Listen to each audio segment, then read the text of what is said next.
Bonsoir à tous. Au sommaire de cette édition, les nouvelles recommandations pour le dépistage de la trisomie 21 ont été rendues publiques hier. La Fondation Jérôme Lejeune tire à nouveau la sonnette d'alarme. La Fédération européenne de défense pour la vie et la dignité humaine, One of Us, devant la Cour de justice européenne pour défendre la démocratie participative. Et puis un reportage sur l'avancée des travaux à l'Institut catholique de Paris qui entend bien rayonner en France et à travers le monde. Depuis hier, on connaît donc les membres du nouveau gouvernement du Premier ministre Édouard Philippe. On a beaucoup entendu de commentaires ces derniers jours. Comment les chrétiens s'y retrouvent, en tous les cas sur les problématiques qui leur sont chères. On pose la question dans notre dossier à Antoine-Marie Zohar, directeur de la rédaction de Famille chrétienne. Bonsoir Antoine-Marie. Bonsoir. Avec vous, Guillaume Goubert, directeur de la rédaction de La Croix. Bonsoir Guillaume. Bonsoir Olivier. À tout à l'heure. Hier matin, la Haute Autorité de Santé a rendu public un rapport sur les nouveaux tests de dépistage prénatal de la trisomie. Agnès Buzyn, la ministre des Solidarités de la Santé, nommée hier après-midi, était donc encore à la tête de cette institution lors de la publication de ses recommandations. Ces nouveaux tests sont destinés aux femmes enceintes considérées à risque au cours des 3 premiers mois de la grossesse. La Haute Autorité de Santé entend faire baisser le nombre de fausses couches en évitant des amniosynthèses. Pour la Fondation Jérôme Lejeune, ces recommandations montrent une nouvelle fois la volonté de traquer les enfants trisomiques avant leur naissance. On écoute son président, Jean-Marie Leméné. C'est qui est beaucoup plus performant, et le discours, c'est de dire il faut absolument que ce test épargne les fœtus sains et en revanche qu'il attrape, entre guillemets, les fœtus trisomiques à 99%. Donc cette dimension-là a été totalement occultée, ce sont des points techniques, 99% c'est un point technique, 1 sur 1000 c'est un point technique. Le deuxième point qui n'a pas été vu à mon avis dans ce test, c'est que c'est une formidable opération commerciale et lucrative, car il ne répond à aucune demande. Il n'y a pas de demande, il n'y a pas d'attente particulière vis-à-vis de ce test. Ce test délivre un message violent aux personnes trisomiques et aussi aux mères qui attendent un enfant trisomique 21 parce qu'il ne délivre pas un message de bienvenue à la personne différente, à la personne qui est touchée par un handicap. Et là, à cet égard, je crois qu'il faudrait faire un très gros effort pour se rendre compte que, quels que soient les tests qui sont présentés, qui sont mis sur le marché, il y a dans tous les cas de figure une culpabilisation de la maman enceinte d'un enfant trisomique 21. Qu'elle garde son enfant ou qu'elle ne le garde pas, elle sera culpabilisée. Si elle le garde, on lui reprochera consciemment ou inconsciemment, explicitement ou pas, d'avoir donné naissance à un enfant handicapé qui est une charge pour la société et les finances publiques. Et si elle ne le garde pas, évidemment, elle ressentira à l'intérieur d'elle-même une culpabilisation liée à l'acte qu'elle a commis. La Fédération européenne One of Us défend la démocratie participative devant la Cour de justice de l'Union européenne.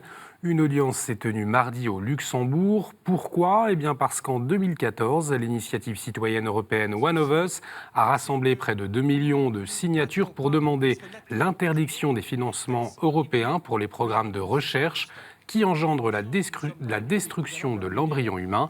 Mais cette pétition a été rejetée par la Commission européenne. La fédération One of Us a donc saisi la Cour de justice européenne. Précision avec son vice-président en France.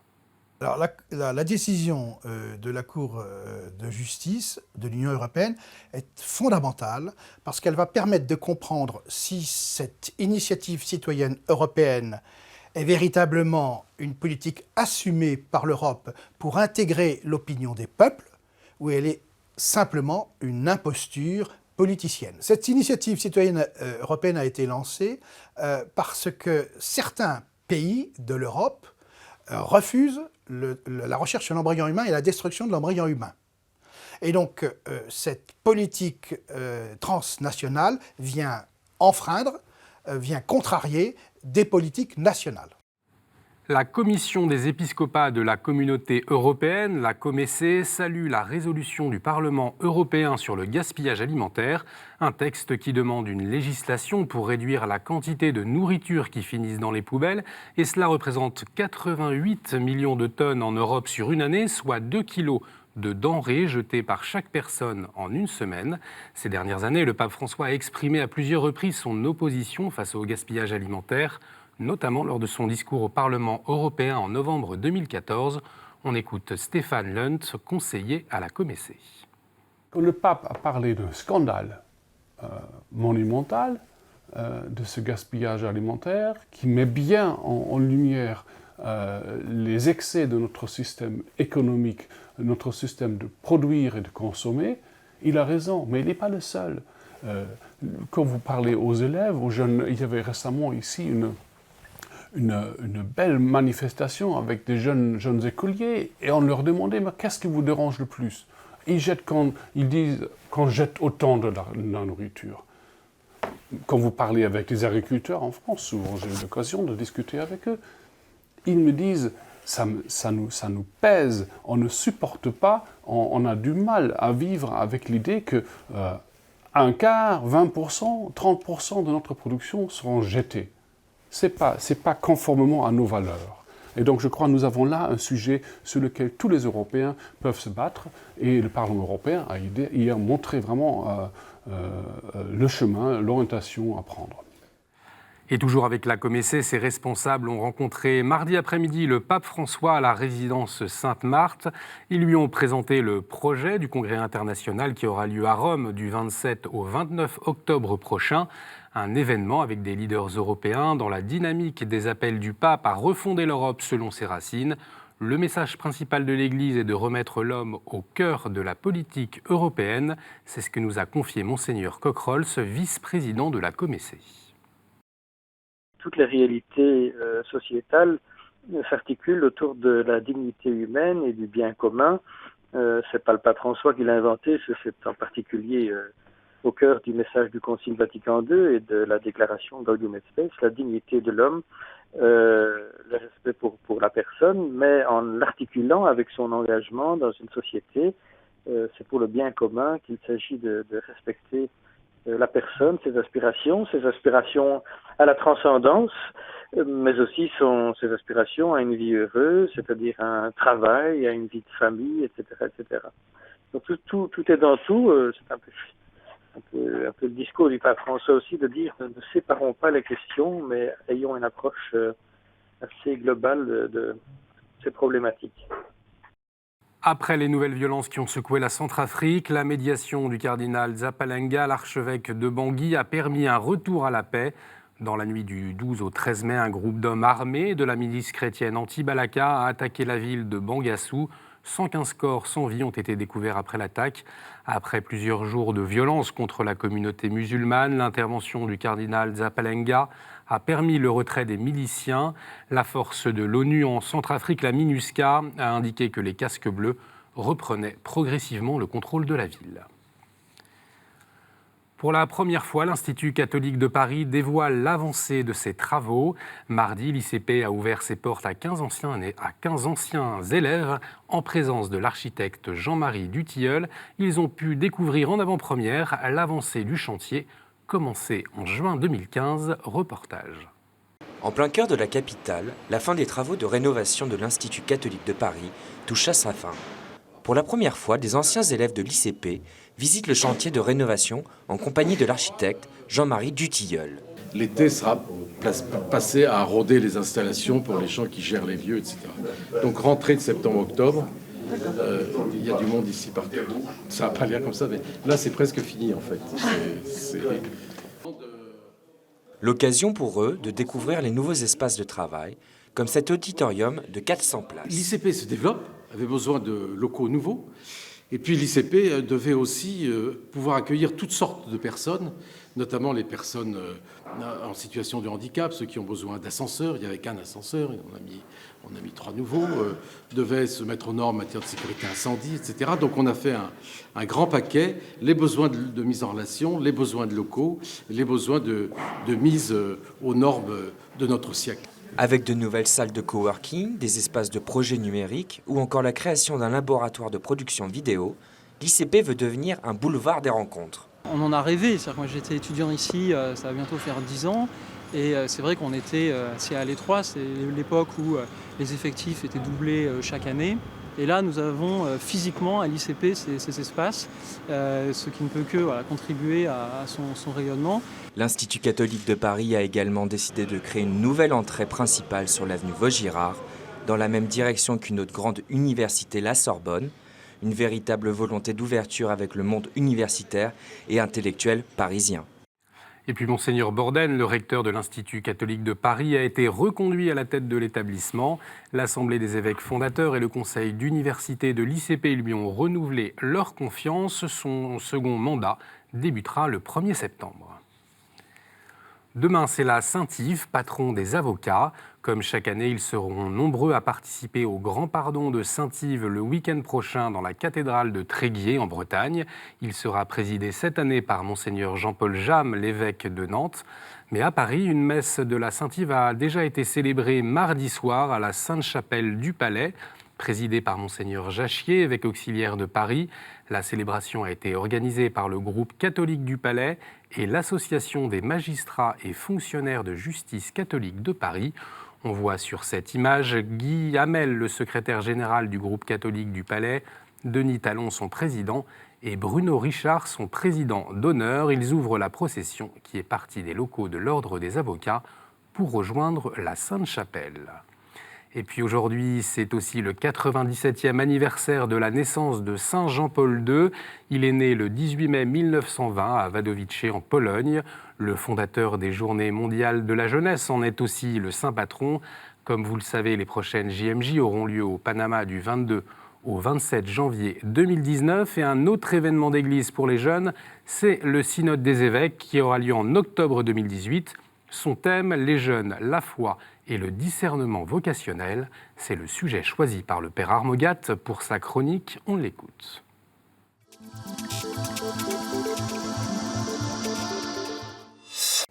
Le prochain synode des évêques portera sur les jeunes. Et le document qui a été préparé est extrêmement intéressant.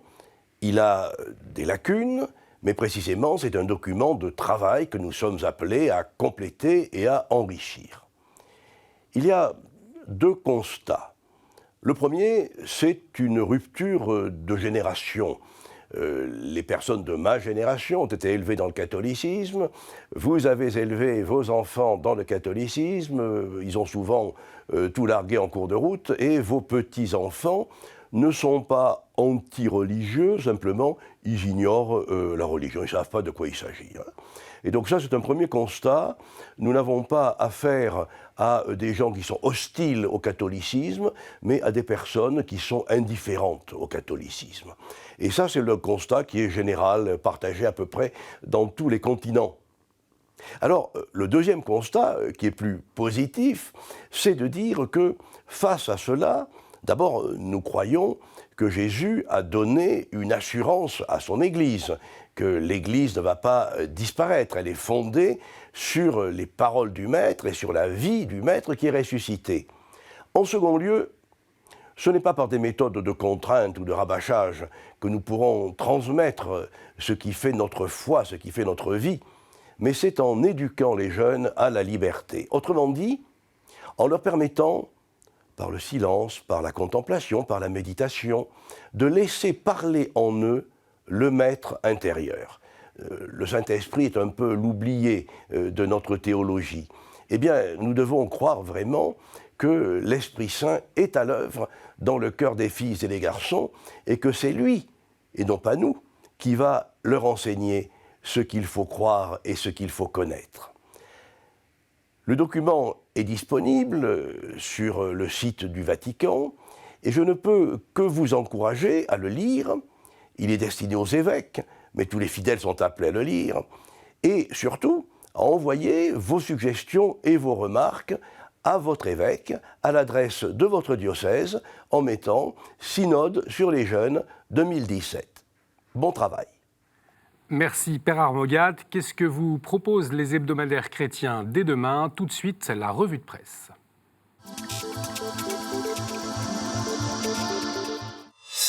Et on commence avec Famille chrétienne qui s'intéresse à la révolution des robots, Antoine-Marie. Oui, on a voulu regarder quelles sont ces promesses, ces risques, ces dangers, ces opportunités des robots qui envahissent au final toute notre vie. Et ce ne sont pas uniquement ces petits bonshommes qu'on imagine et qu'on voit en couverture de Famille chrétienne cette semaine. C'est pour certains le petit robot qui vous parle et qui s'appelle Siri, par exemple, dans tel ou tel téléphone portable. Voilà. Merci Antoine-Marie. C'est la photo d'une Bible de 27 mètres de haut qui fait la une de Réforme. Elle a été installée Dans la ville de Wittenberg en Allemagne, pour la grande fête des protestants d'Outre-Rhin, le Kirchentag, qui commence le 20 mai. Juste après la 12e Assemblée mondiale de la Fédération luthérienne, elle a eu lieu en Namibie. En France, l'Église protestante unie prépare son synode. 3 événements qui montrent que les églises sont toujours des chantiers à renouveler. C'est le dossier de l'hebdomadaire protestant. Notre-Dame de Fatima, reine de l'histoire, victorieuse des idéologies totalitaires, souligne France catholique.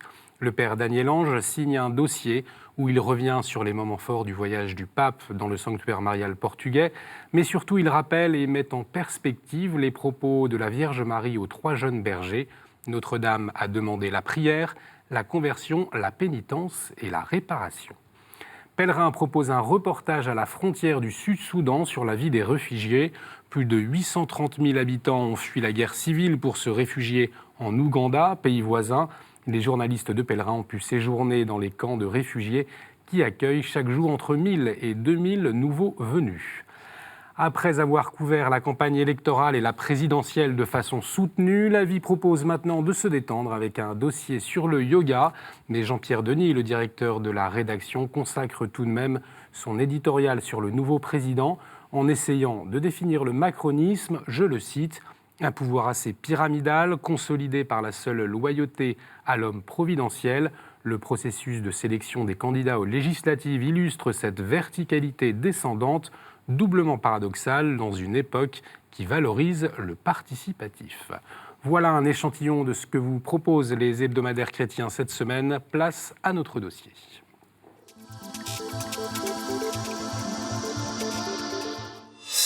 Depuis hier, on connaît donc tous les membres du premier gouvernement d'Emmanuel Macron. Ils sont 22, un mélange de poids lourds, de prises à droite, de membres de la société civile. Alors, messieurs, une première réaction, est-ce que les chrétiens, selon vous, s'y retrouvent? Guillaume? Je pense que les chrétiens s'y retrouvent comme citoyens. Je veux dire que la société française est composée de toutes sortes de personnes. Ce gouvernement est censé travailler pour tous les citoyens et de ce point de vue-là, toutes les grandes fonctions de la société sont assurées.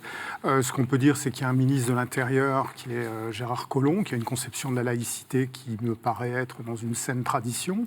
Comme l'a souligné le cardinal Barbarin, d'ailleurs. Comme l'a souligné le cardinal Barbarin, effectivement, la ville de Lyon est un assez bon exemple d'une cohabitation assez fructueuse entre ceux qui croient et ceux qui ne croient pas, et les différentes religions. Donc, il me semble que dans l'ensemble, il n'y a pas de sujet d'inquiétude majeure pour les chrétiens.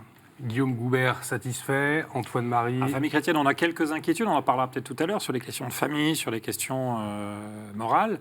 Mais plus largement, je crois qu'il faut avoir un regard d'abord positif, d'abord parler de curiosité. Moi, j'ai une grande curiosité de voir si ça fonctionne, de voir si ça match, de voir si ça fonctionne. On sait qu'il a quand même un mois, grosso modo, avant les législatives, même un tout petit mois, pour déjà commencer. Emmanuel Macron, avec son Premier ministre, a donné quelques vraies orientations à ce gouvernement et à cette gouvernance.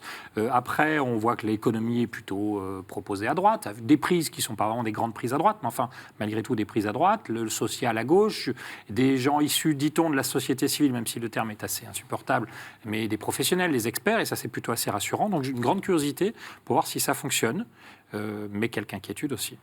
Alors, lesquelles? Parce qu'effectivement, on voit plusieurs questions que les gens se posent depuis hier, notamment l'absence d'un ministère de la Famille, ou encore sur les questions éthiques.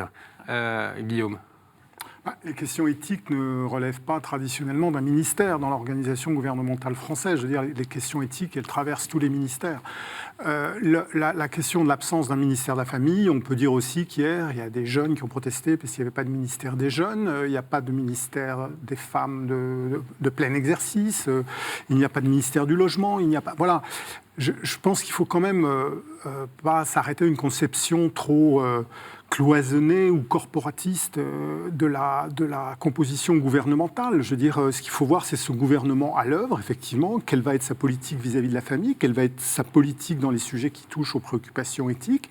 Voilà, on sera attentif, on réagira, on dénoncera, on condamnera, mais laissons, pour aller un peu dans le sens de ce que disait Antoine Marie à l'instant, laissons aussi ce gouvernement entrer en action et on le jugera sur ses actes. Je ne pense pas qu'on puisse porter un jugement sur une structure gouvernementale. Antoine Marie. Ce qui est sûr, c'est qu'on n'a pas écopé, et on pouvait le craindre, d'un ministère des familles, et à la limite, qui aurait pu être la continuité de la casse familiale du gouvernement, enfin du quinquennat précédent, et dont on sait à quoi elle a abouti. En revanche, je suis d'accord avec Guillaume, il faut faire confiance, il faut regarder. La famille est aussi transversale. Hein. La famille, c'est aussi les impôts, c'est aussi la solidarité, la pauvreté. Et là, il y a quelques bonnes pistes intéressantes, peut-être moins sur l'individualisation de l'impôt, qui donne l'impression qu'on va découper le foyer fiscal, et donc... Ils ont plutôt parti pour enterrer l'impôt à la source. À première vue, ça a l'air d'être enterré, donc c'est plutôt une bonne nouvelle, je suis d'accord.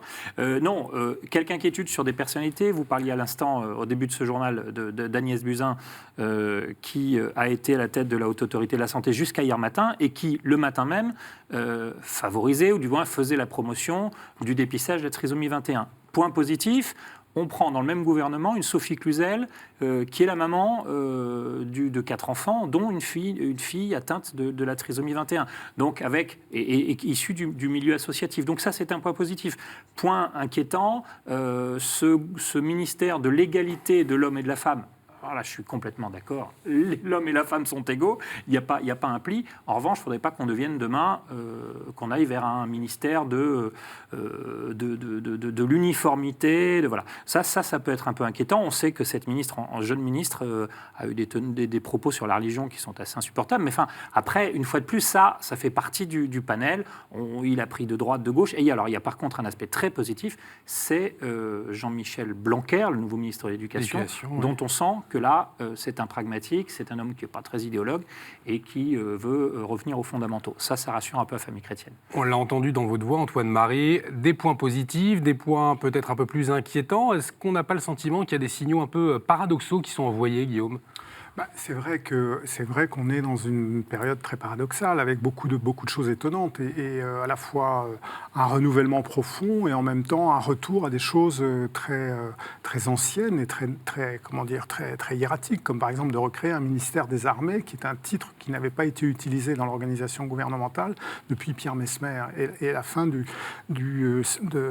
la présidence de Georges Pompidou. Qu'est-ce que ça signifie pour vous, justement, ce changement de...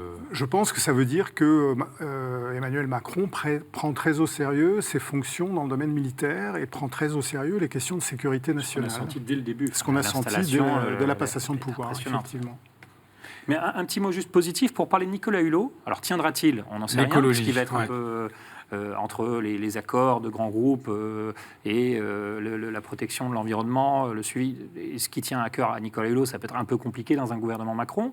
En revanche, on sait quand même que c'est un homme intelligent, c'est l'animateur de télé, mais c'est bien plus que ça. Et surtout, on a un ministère qui est de la transition écologique et de la solidarité, ça me paraît très important.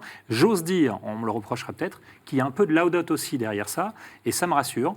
On sait en plus qu'il a rencontré le pape François. Moi, j'ai eu l'occasion de le rencontrer 2 fois à Rome lors de ses rencontres avec le pape François. Et il y a pas mal de courage derrière.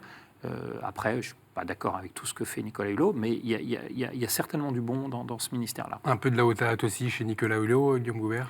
Oui, et puis un point qu'il faut souligner dans ce gouvernement qui est important aux yeux de nombreux chrétiens, c'est que c'est un gouvernement dont l'engagement européen est manifesté de manière très claire, puisqu'on a un ministère de l'Europe et des affaires étrangères. Enfin, le mot Europe figure dans l'intitulé du ministère.